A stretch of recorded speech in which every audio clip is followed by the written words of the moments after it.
And then we'll go up here under participants. I should be able to get this spotlight for everybody.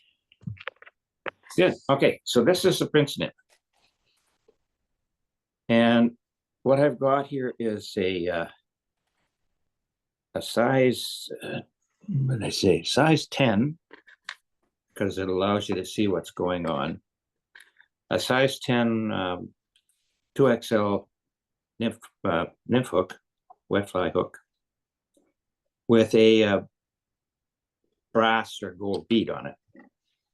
So that's him there. I pre-installed the bead so you don't have to hear me curse and swear and I drop all the beads on the floor. Yeah, when we moved to Calgary, we were tearing down my fly tying room, right? It was amazing how many beads I found on the floor. So just to make sure that it's going to be down on the bottom where you want it when you're fishing these things, I've got a little piece of lead wire here, and I'm just going to wrap that around the hook shank right behind the bead, if I can get it to go here. Just a little bit of extra weight.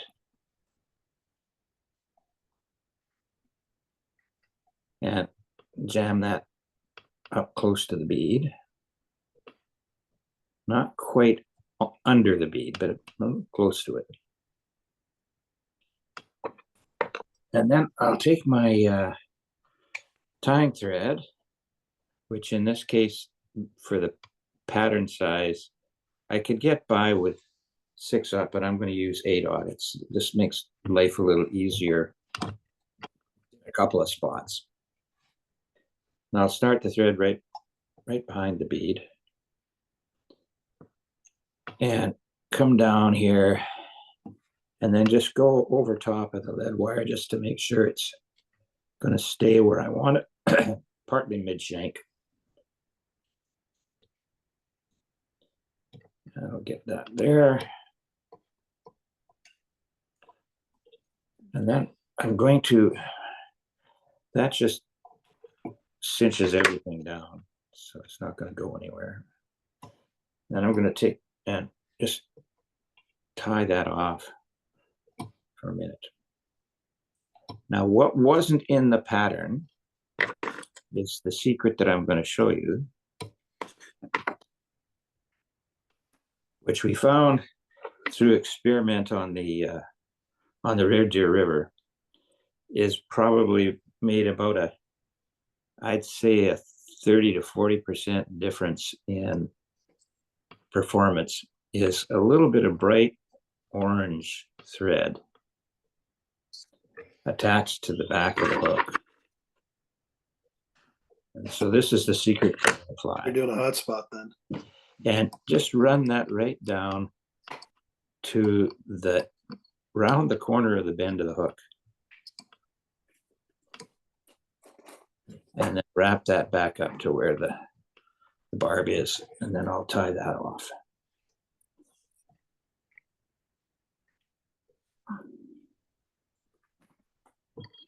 So like you say, that's the hot spot, and that seems to be a little more effective than the naked one.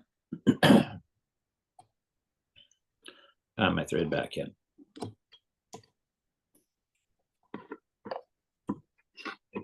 Trim thread out here.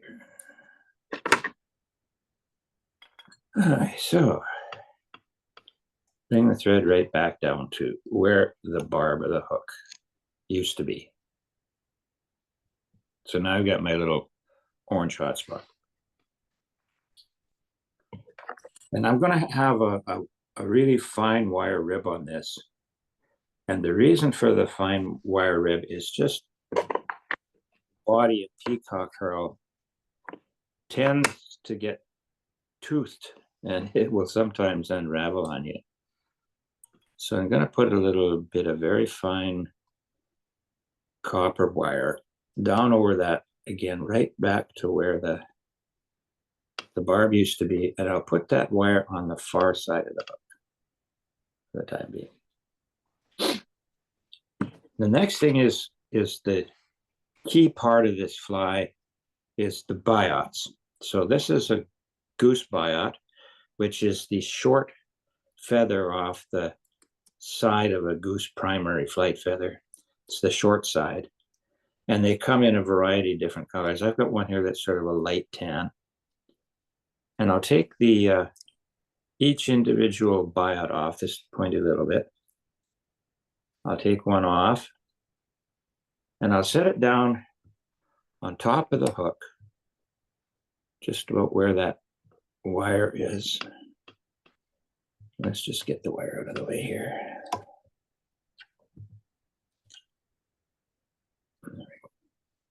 And I'll set it across the hook at about a 45-degree angle.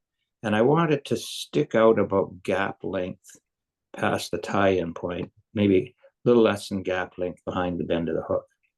I'll hold it down with my thumb and nail and a couple of wraps.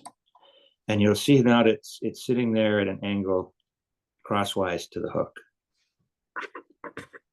Then I'll take the next one off the biot and I'll lay it down similarly on the top of the hook, facing 45-degree angle towards me. And once again, I'll make one wrap over the top. And then I'll just make sure that it's the same length as the other one. Because with a single wrap, I can still wiggle it around a little bit. On top of the hook at that 45-degree angle, sticking about the same distance out. Just another bit tweak there. So now I have them splayed either side of the hook. Then I'll run the thread up to cinch those down, right up to where the wire is sitting. And I'll come in here and I will, with my scissors, and trim the little ends of the biot off. And having that little bit of thread up the hook shank, make sure that they stay where you want them when you want to start wrapping the body. Doesn't hurt to build a little bit of bulk in the body as well. So there we go, we've got those guys in place. And then I will find wherever I put my peacock Herl. Go. There it is. I have relatively short peacock Herl, so to get the body the thickness I want, I'm going to take 3 strands of that stuff. And I will trim the butt ends off of there. Tie it in just behind where or just in front of where the lead wire is. Bring my thread back. And this time I will get my wire out of the way here, off to the side. And I'll wrap down over the peacock Herl right to where the biots are tied in.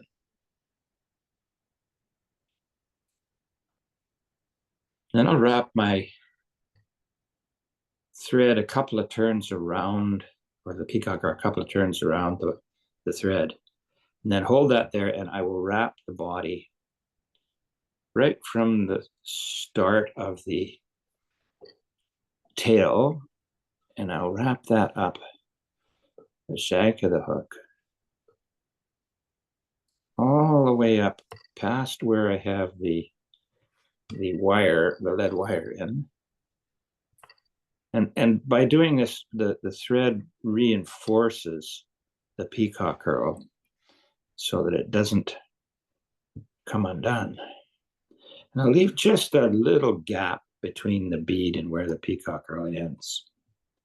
There's a reason for that in a minute. Tie it off.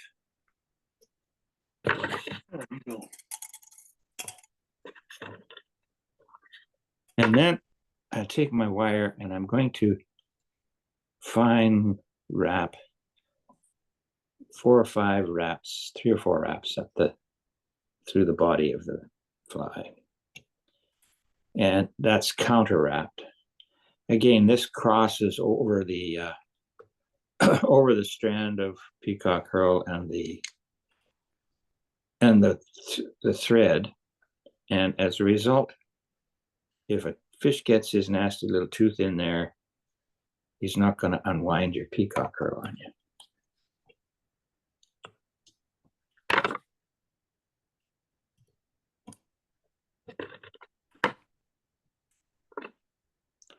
Now, next order of business is I want legs on this thing. So what I will do is I've got either a nice little fine hen hackle, or you can use a piece of partridge. And I've already prepared the feather, and I'm going to measure those legs are a little long. I think this one's a little better. Yeah, this one's a little better.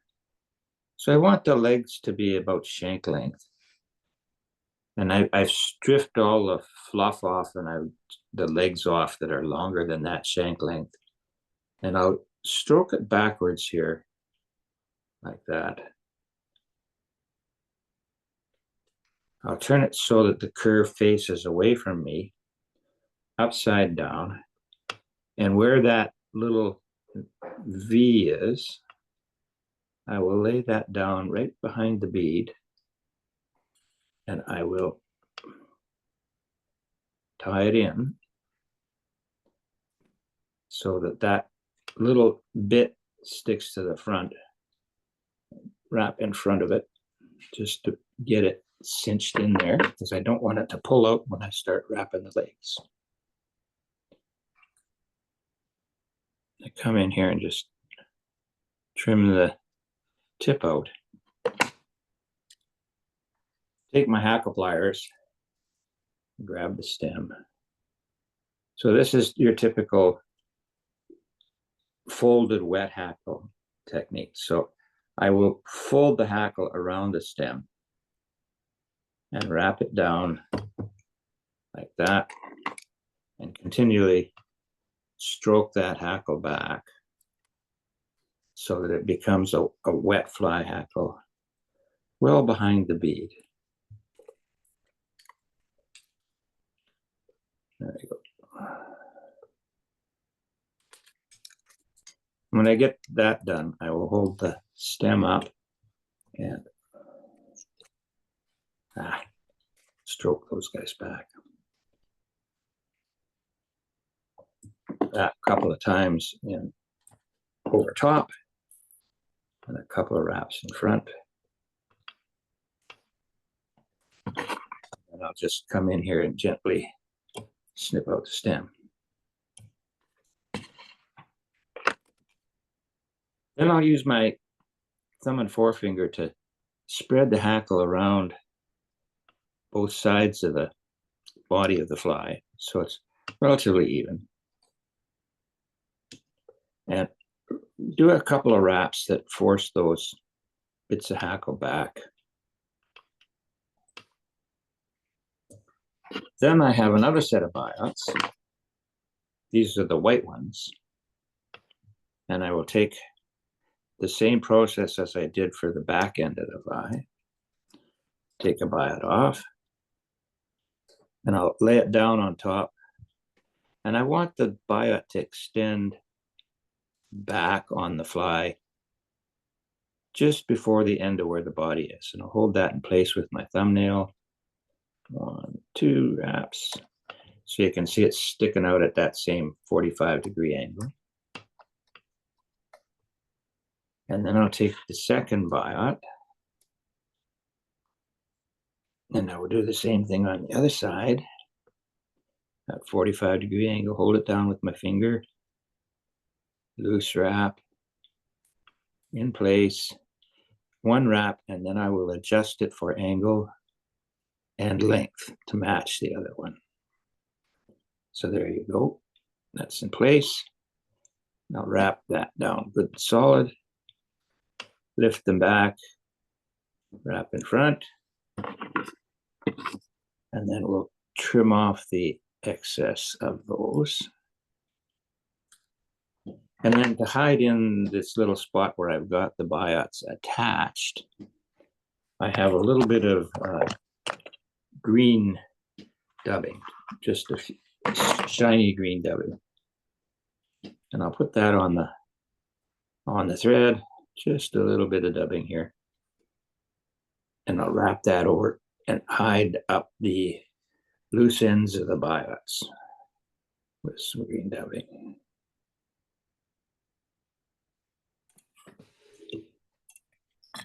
And then we whip finish.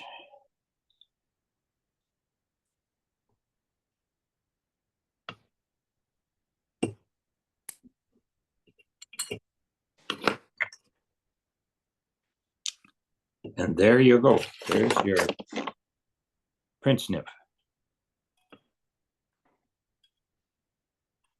And I fished this under a strike indicator.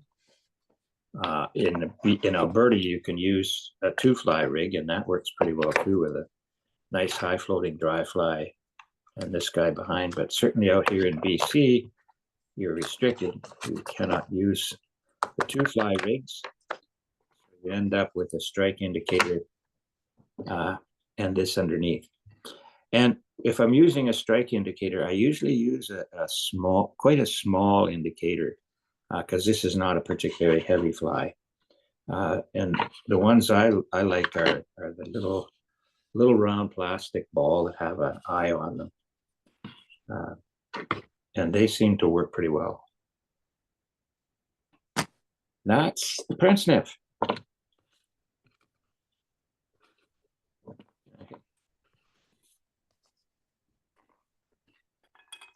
So the other pattern for today, and that's about right, time-wise.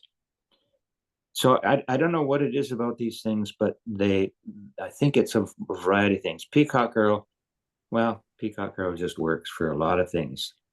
The biots, I'm not sure what the fish think those are. And of course, it's a typical wet fly. And we did find out, like I say, we tested these things out on the Red Deer River for Rocky Mountain whitefish.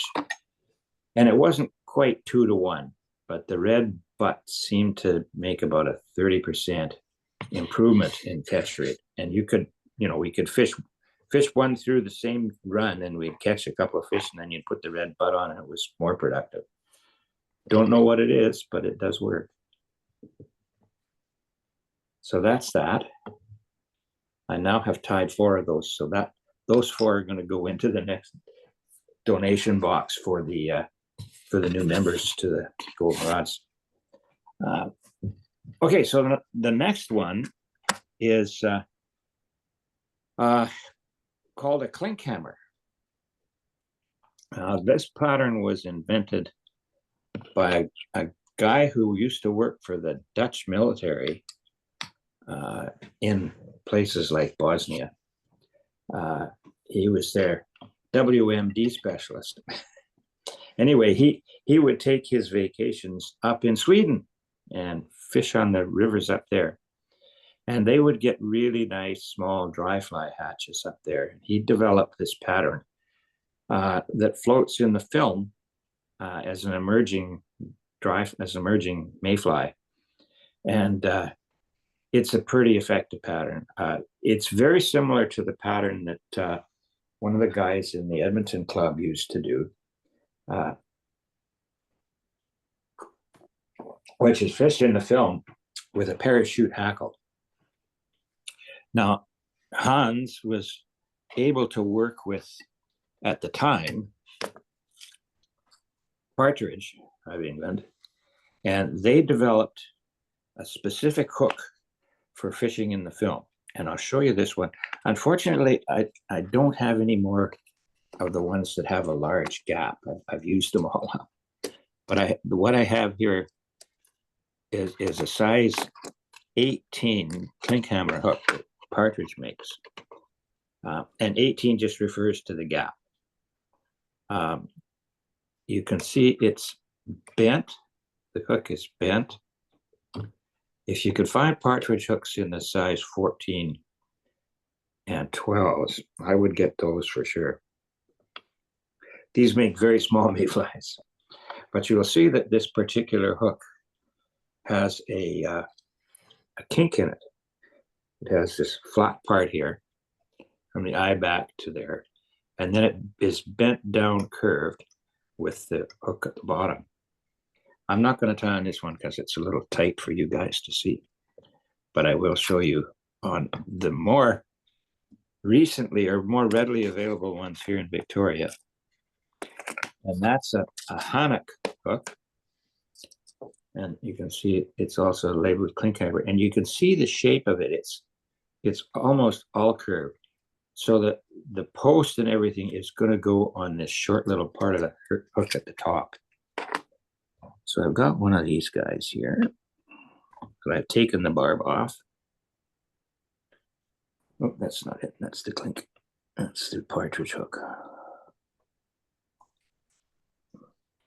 Right here. Okay. So I'm going to tie on this one on the hook that you can get here. So again, you see it's kind of an oval shaped hook. Now put it in the vise so that the top part of the hook is parallel to the table. And what this consists of, and this is again I'm going to use a fairly fine thread. Again, I'll use a brown tan for whatever better. You could use a black or a green. And I'm using 8/0 here because it doesn't take much. You don't want to screw this up with a lot of thread because it gets quite bulky on these small hooks. So I start it behind the eye, and I will run this thread down till it gets just around the part where it starts to bend down a bit, probably about, I'd say, halfway down that shank. Trim that off. And then I'll bring my thread back up to where I've got it, so that if the eye of the hook is sort of parallel to the bench, I'm going to stop where it bring the thread back up and stop where it starts to bend severely down and let my thread hang there. Now the wing on this thing is poly, where you can use CDC if you want to find it really light. And this is a fuzzy poly. And then I've got this stuff here, which is a twisted yarn that's come untwisted. And I want to have something that is fairly skinny. Don't want a huge post on this. So I'm using this poly. It's going to be a little easier to make into a wing post. So I'll take that about, I'd say, 3/4 of an inch on either side. And I will come over top and I will cinch that down on top of the hook, right on top of the hook. A couple of good wraps. Then I will hold it up with my fingers and I will bring my thread around the poly on top of the hook. And what I'm doing here is I'm building a wing post like you would do for a normal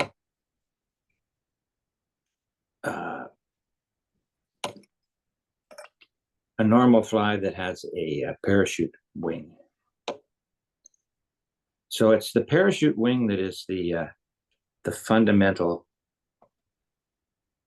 thing that makes this thing sit right in the water. And I want to get a pretty decent wing post. I want it to come up probably a little more than 1/16 of an inch.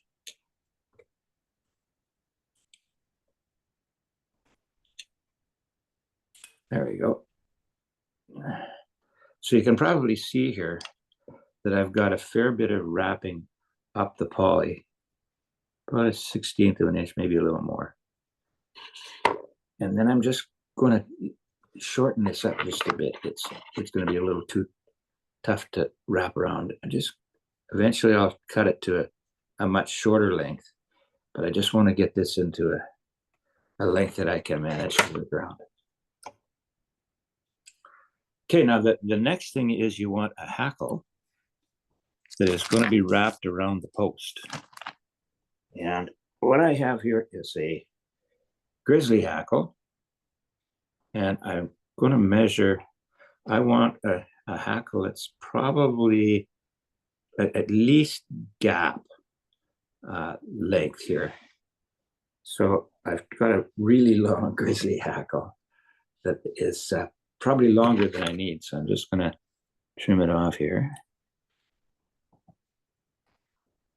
And then I'm going to take the stem of that hackle. I'm going to stretch these guys out to the side. And with my scissors, I'm going to just trim the barbules off the side on either side about, I'd say, 1/8 of an inch up. So you can see I got a couple of fuzzy bits. I'm going to turn it so that the brightly colored side is facing me and the cup is away from me. And I will set this down right on the near side of the hook, and I'll wrap around the shank of the hook just in front. And then I'm going to hold the stem up and the whole hackle straight up, and I will wrap the stem around the post that I made for the parachute. And same sort of thing. Got this up there, and I'm going to make sure that it's completely cinched to the shank of the hook, but it's sticking up in the air. Now, for a lot of these small mayflies, the body is really small because these are small flies and they're quite fine. So we need to make sure when we wrap down the hook shank that I'm going to do it with a very fine material. So I'll wrap the thread down the shank of the hook all the way down to where I'm starting to wrap basically horizontally to the jaws of the vise. I want almost right down to the jaw of the vise. So what I've got there is a long, skinny thread body. You can barely see the thread on there. Then I'm going to dub a body, and I'm using this stuff I've had for a long time called Dubbing Supreme. It's a very fine synthetic dubbing, and I've managed to acquire over the years a bag full of these little bottles of material, and you can choose whatever color you want. I've got a light yellow here that I think is quite nice, and I will pull out of here just a few strands of this really fine dubbing, and it's quite soft.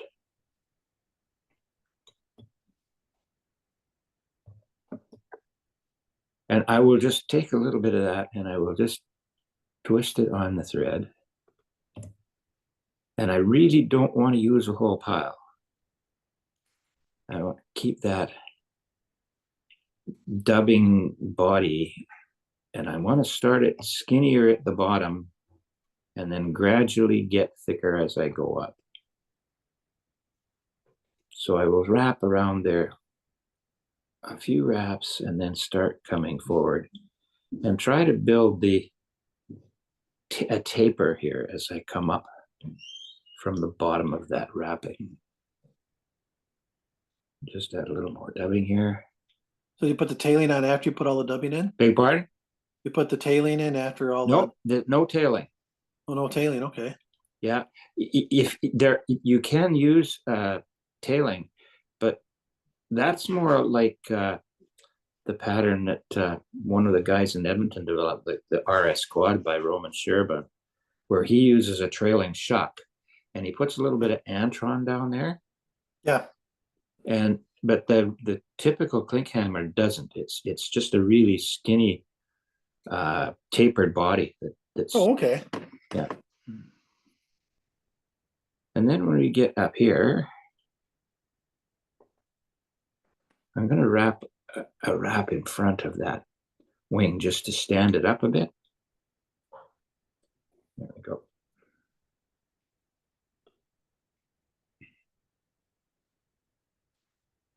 So you see, it's the whole idea here is this is a small emerging mayfly that has a very, very skinny body in the surface film and projects down through the surface film.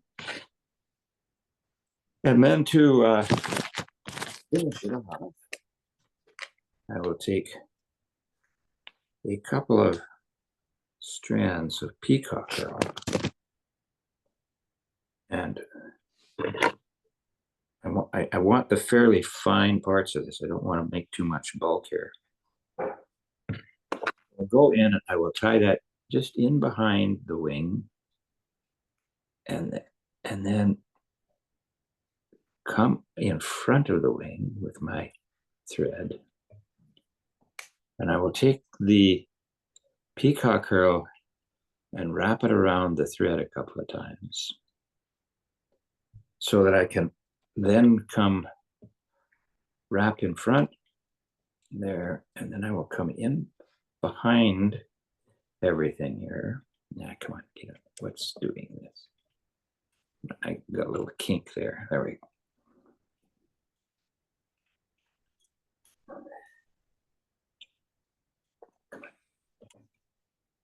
Peacock Herl around behind where that feather's sticking up, and then in front.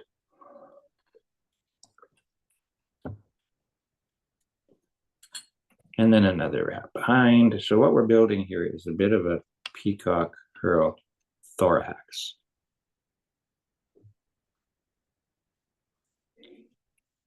And then we'll tie that off.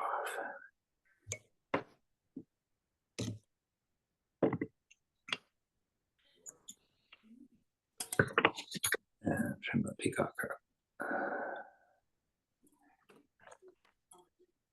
For some reason, I got a little piece of peacock sticking out the back here. I didn't want it. I need to trim that out.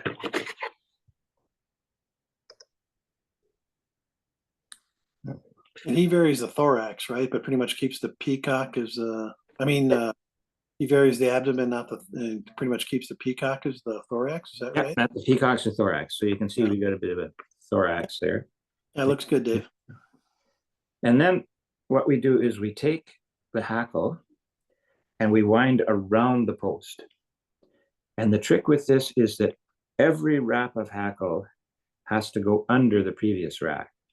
So I bring it down on the far side, up and over and around the post, up and over, and then down on the far side, up and over, down on the near side to make sure each wrap of hackle goes underneath the previous wrap. And I'll do one more. I like to have these fairly well hackled. And then when I get to that point, I will pull it down on the far side and leave it there and get my wing up out of the way. Bring my thread the same way over the eye of the hook, down on the near side, down on the far side, over the eye of the hook, down on the near side, over the far side. And I'll do that 3 times. And then I will take my feather here and just come down with the side of my scissors and just click some. And then you say, well, how the hell do you finish this? So what I do is I take the whole hook and I turn it in the vise so that the hackle, the post, is sticking straight out this way. Take my whip finisher, bring that up, and I will wrap again underneath everything, to whip finish around the post.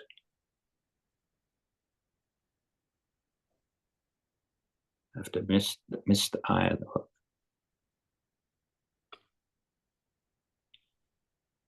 So all these wraps are going around the post, not around the head of the hook.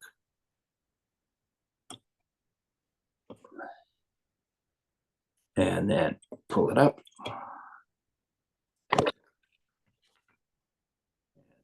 Trim my thread out.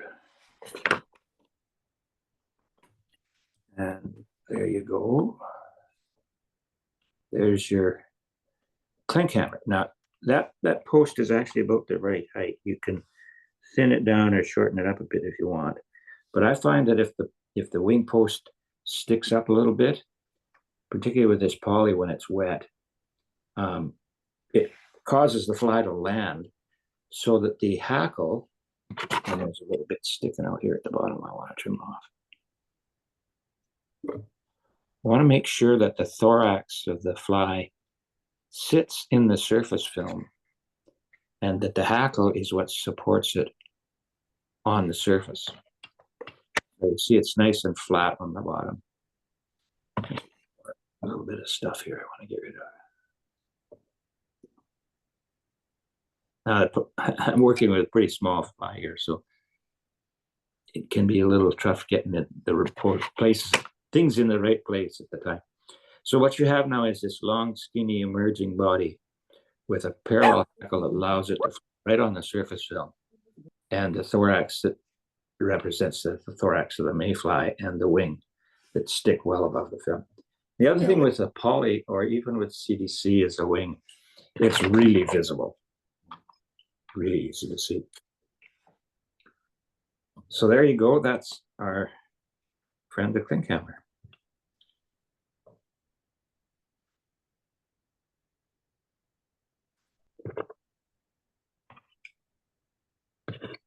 And that's it for the day. Great, Dave. Yeah. How tall do you like the wing, Dave? That's probably not that's about right. It's about, I'd say, hackle width.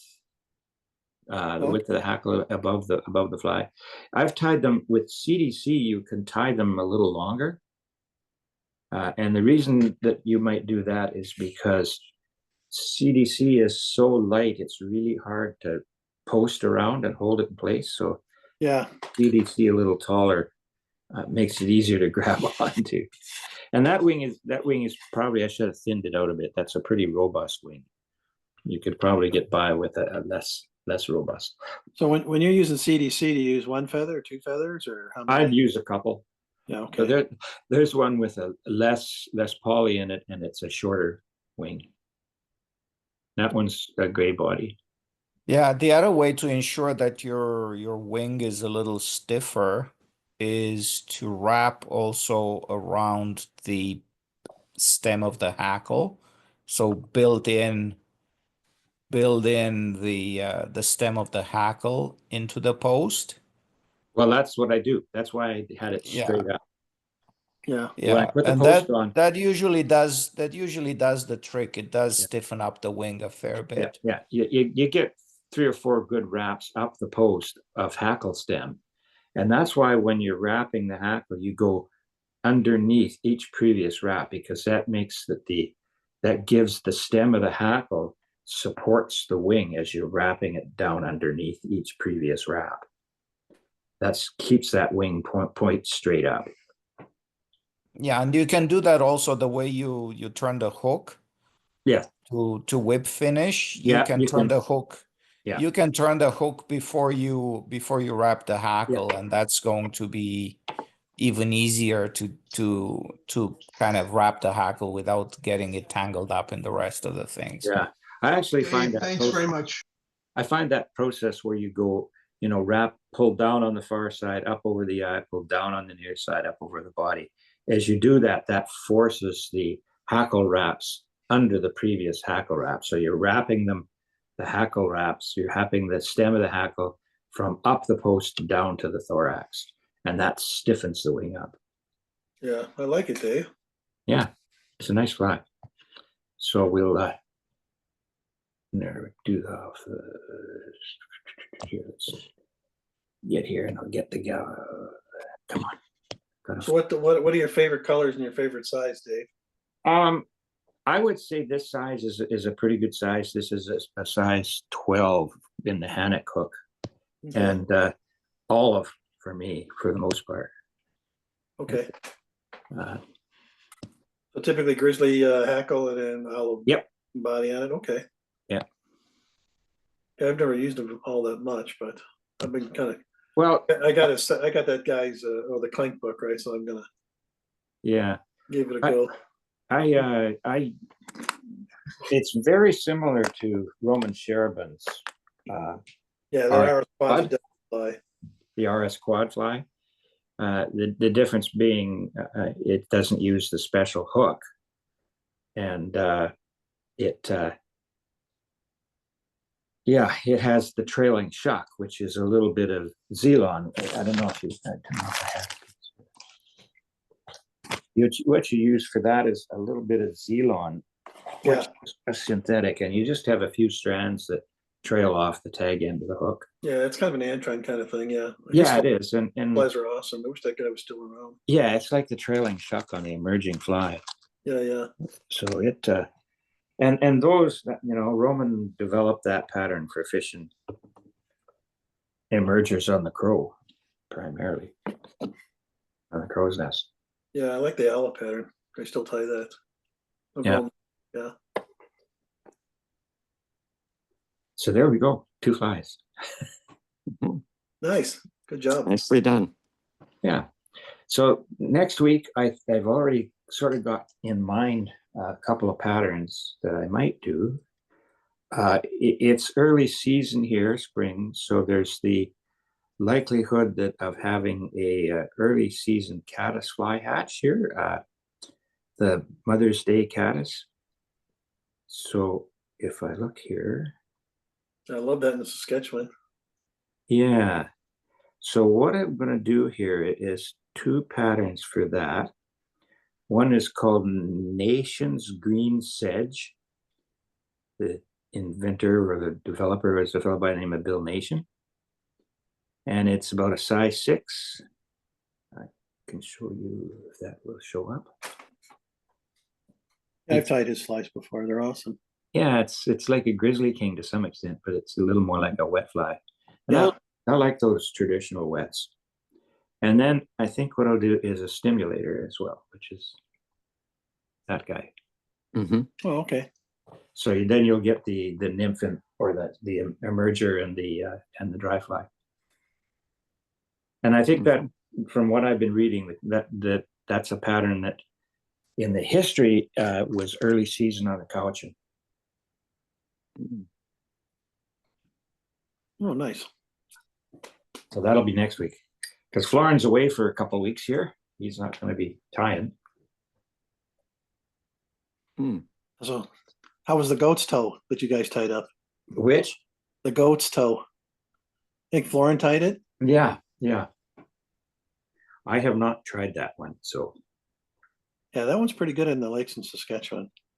I'll gang tie it, right? So, or fish it, right? So I'll always have at least 2 on the line, right? I'm not like my cousin in Northamptonshire, right? He fishes like 7 droppers at the same time. yeah. I'm not that coordinated.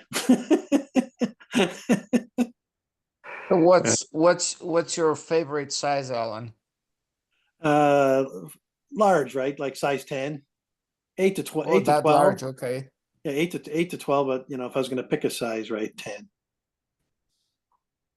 So I will probably tie next week up, which is the 8th, and maybe on the 15th.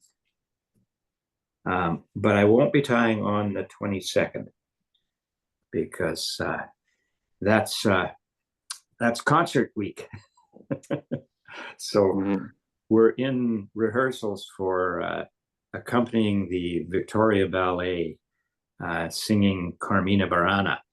Oh, And Fun. so we will have 3 performances of Carmina with the ballet at Royal Theatre on the evening of the 21st and the afternoon of 20 or the evening of the 22nd and Sunday the 23rd. So I will have no energy left by the time we get through that week.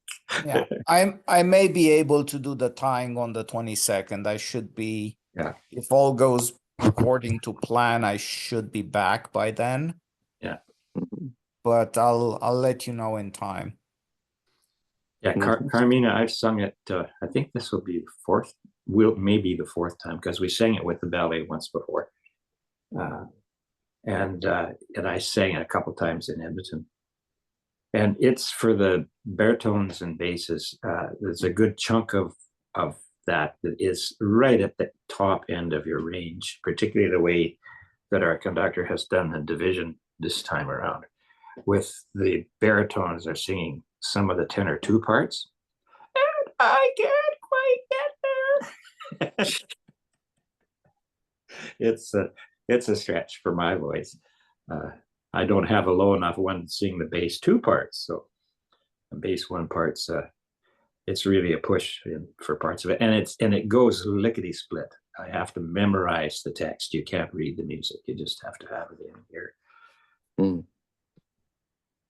Because it's all ancient German and High German and other dialects of that. Oh yeah, cool. Yeah, it's quite an interesting piece musically. The ballet wasn't doing anything special to it, just usually the usual jumping and arm flapping and stuff. But it's a great piece of music. Yeah. And as soon as we're done that, we go into rehearsals for Beethoven's Ninth, which is another got about a page of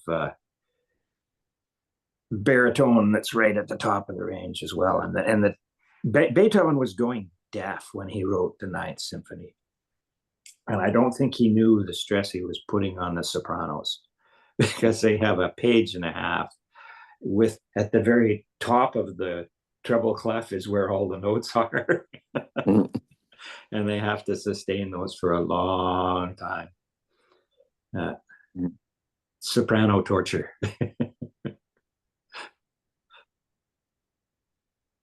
But anyway, that's with the symphony. We I think for the Carmina Burana, we only have some percussion and a couple of pianos, not a full orchestra. So the choir will have to carry the day.